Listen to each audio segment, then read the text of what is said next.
হয়েছিল অভয়নগর ওই লাল স্কুলের পাশে থেকে আর কি। ওইখানে আমি টিউশন পড়াইতে আসছিলাম গত মাসে 18 তারিখ।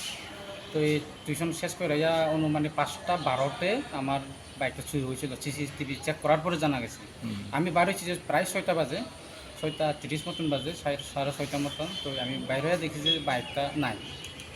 তো আমি লগে লগে আমি এনসিসি থানার জিডি এন্ট্রি কইরা তারপরে আমি এফআইআরও লগে লগে কইরা দিছি। তারপরে তারা আমার 18 তারিখ হারাইয়া 19 তারিখ আমার রিকভার কইরা দিছে।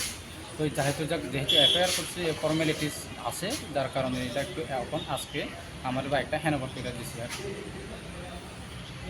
কতদিন লাগবে তোমার? কদিন থেকে অনুমান 1 মাস। 1 মাস। 1 মাসের ভিতরে সব কিছু প্রসেসিং কইরা আজকে আমার হ্যান্ডওভার কইরা দিছে আর কি।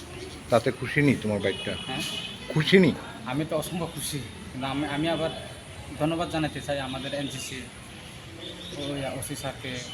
তাই না তো আমার হেল্পফুল করছিল এই বাইকটা পাওয়ানোর লাগা। তাই অনেক কষ্ট করছিল, আমি তাদের অসংখ্য ধন্যবাদ দিই।